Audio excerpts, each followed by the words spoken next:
With your cast iron and compelling business plan having successfully secured your airline its crucial startup funding, it's time to move things forward and start putting the essential pieces of your airline together. There's a lot of work up ahead, but the sooner you start, the sooner you fly. It would be impossible at this stage to produce an exhaustive list of everything that you might need to start your airline, but you'll need to consider the minor items such as crew name badges all the way up to replacement spare engines for your fleet. Everything needs to be considered, listed and procured, all before you start operating. Today's video will not provide you with an itemized shopping list of all the items you need to start an airline, but it will give you a guide to set you off on a course to consider at least some of the most important things. But first things first, if you haven't already, now is the time to name your airline. Without a name in place, very little else will be able to proceed. While your business plan may have stated Airline X or an interim code name, now is the time to pick something official. Your chosen name must sell your airline to your potential customers. It must also appeal to suppliers and other stakeholders and ultimately make your airline stand out from the crowd and get noticed. It must instill in your future passengers a sense of desire to want to use your airline, to feel confident that your airline will provide a reliable and safe travel option, and that, in simple terms, you know what you're doing. Along with a name will come your airline logo. Sometimes this will be the same thing, which is what is known as a word mark. Think of EasyJet, Play and Flybe as examples. Or it may be a unique symbol that complements your airline's name, such as the thumbs up motif being used by new startup Bonza in Australia. Your airline's name will be seen everywhere, from boarding cards to airport departure boards and from billboard advertisements to the sides of baggage carts. Without a strong name and accompanying logo, you risk failing to capture the public's imagination. You might feel as though you can come up with a unique and catchy airline name on your own and pair this with an eye-catching logo. However, you might prefer to use the services of a marketing agency to do this on your behalf. As we discovered in our previous episode, almost everything you do to start your airline will cost you money. And while the services offered by marketing agencies and consultancies do not come cheap, the investment might be the difference between your airline succeeding to fly or ultimately failing to take off. Once you have settled on your airline's name and logo, it'll be time to get your chosen name out there and start selling your airline and its proposed services. In the last 3 decades, the importance of a solid online presence has gone from a nice-to-have to essential. Without such a presence, it's hard to imagine how you will attract any groups you need to make your airline work. Your airline's website will be the company's 24/7 shop window, where anyone in the world can take a sneak peek at your offering at any time, day or night. Airlines spend millions on website design and development for justifiable reasons. Without a clear, well-designed website, your potential customers may switch to your competitors whose websites and online booking facilities may be quicker and easier to navigate.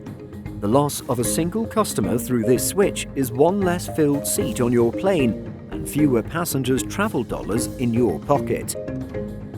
And now, more than ever, you should get your social media presence up and running early.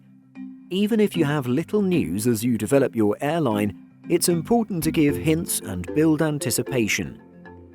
Building a mailing list today of your potential early customers tomorrow will prove invaluable when you begin selling your airline services in the future.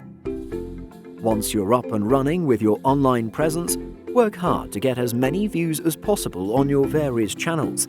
The more people who see your name and get to know it early on, the more likely you will be to build a solid and loyal following for your brand.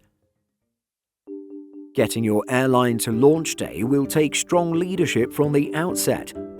Early recruitment of your lead management post holders is essential.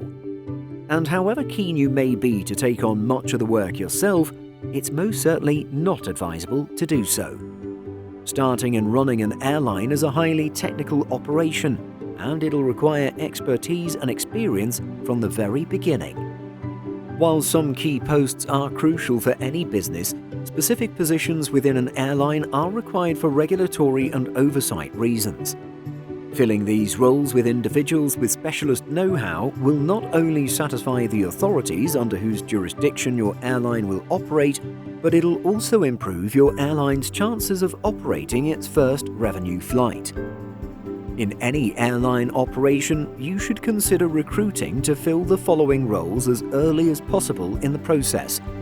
We'll list all of the positions, but only read out some of them. A CEO or Managing Director, a Chief Financial Officer, a Chief Commercial Officer, a Director of Maintenance and Engineering, Directors of Marketing, Sales and Operations, Managers for Safety, Training and Fleet, and many more. Only those with direct airline experience should be recruited for some of the roles we listed. Your regulatory body will conduct regular audits throughout the startup process and will require demonstrating that your airline can operate safely before any operating license is issued. These audits will also continue once operations have commenced, so there'll be no room for complacency. Getting the balance right between age, experience and expert knowledge during your initial recruitment drive may determine whether your airline ever takes to the skies. And as a side note, remember that all those individuals filling the roles above will require pay and benefits for months, if not years, before your airline begins earning any revenue. Naturally, any new airline will need a headquarters and a home operating base, which may or may not be in the same location. Airlines will often have their offices located close to the airport, which acts as their primary hub, but this is not always the case. Office space that'll ultimately accommodate all of the vital administrative functions must be secured early on, particularly if you wish for a specific location, building, or preference for your proximity to an airport.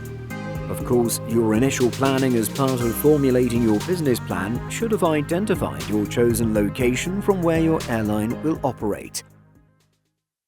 When selecting where to locate your headquarters, consider cost and whether there is room for growth. You don't want to be signing a 10-year lease if you'll outgrow it sooner. Also, consider transportation links to your chosen site and how easy it'll be for staff to commute there, park there, and most importantly, enjoy working there. If you have to offer financial incentives for the new team to leave their existing employment to come and join your airline at its new location, this may be a further cost to factor in. Next, you'll need to furnish and equip your offices with IT facilities, catering facilities for staff, and dealing with a seemingly endless list of tweaks and modifications so that it's fit for purpose. You will also need to consider space at the airport for your airline. This will range from customer service desks within airport terminals to signing extensive long-term leases to use airport jet bridges or other facilities. Also, think about if you want to operate your own lounge facilities for premium passengers. Depending on how you intend to maintain your fleet of aircraft will have a significant impact on your costs at this stage. Should you decide to carry out all of your maintenance in-house, you will need a hangar, lots of experienced and licensed staff working shifts around the clock, engineering tooling, equipment, and an extensive range of spare parts always in stock. Often, airline startups will outsource engineering support to a third-party specialist organization, often referred to as a maintenance, repair, and overhaul or MRO operator. This could be more expensive in the long run, but much cheaper up front. At the same time, your airline should employ its own line maintenance engineers to carry out the day-to-day work and overnight routine checks on your fleet. Either way, you'll have to find the model that works for your airline that keeps the aircraft serviceable. Ensuring planes are in the air earning money rather than on the ground means that your customers are kept both safe and happy at all times. Safety, after all, will always be your number one priority.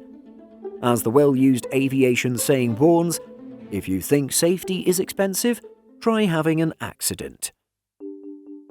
It would be best if you gave early consideration to the carriage of cargo. You'll have thought about this already if your new airline is cargo only. However, if you're setting up a passenger airline, ask yourself if you'll be carrying freight in the belly holds of your aircraft, and if so, how do you intend to win such business? Will you set up your own cargo division? Will you seek exclusive deals with specific freight forwarders? Or will you open up your cargo capacity up to the broader worldwide freight market? You should also not forget the express parcels and mail industries in your plans. Appointing a head of cargo early on may well assist in bringing all-important additional revenue to your operation, rather than just flying fresh air around in otherwise empty belly cargo holds, earning your airline nothing. Lastly, if you are carrying cargo, you'll need to address customs arrangements and clearances, special handling needs that your operation might require, such as chilled and ambient produce warehousing, and specialized cargo loading equipment, naming but a few of the necessary items. Once all of the above are in place, you'll need to start equipping your airline. As mentioned at the start, there will be very obvious items that you'll need, yet there'll also be a seemingly endless array of equipment at every level of your business that you're likely not to have even heard of, let alone considered. Making an early start of setting up tendering and procurement services for your airline, along with the recruitment of an experienced aviation purchasing professional, should help greatly. Beyond spare parts and napkins, full intact and operational aircraft will obviously need to be acquired. But that's actually something we're saving for the next episode of this series. As mentioned previously, your airline will be required to satisfy the regulatory body under which it'll operate on a range of levels at all times. From oversight of safety procedures to issuing the licenses and permits your airline needs to operate as a revenue business, satisfying that regulatory body is fundamental. The earlier these processes are started, the more likely your airline will keep to its planned launch schedule. The subject of licenses, permits and regulations will be covered in greater depth later in this series. With all of the above boxes ticked, you should now have the essential structure in place that'll form the framework of your airline. Your appointed management team will start recruiting their own team members, and the pieces of your airline will begin to fall into place.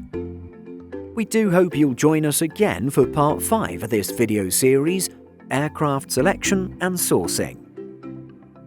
Is there an airline CEO or executive out there in the industry that you would want to run your new carrier? Let us know who it would be by leaving a comment. Simple Flying publishes over 150 articles every week. If you're looking for the latest aviation news and insights, visit simpleflying.com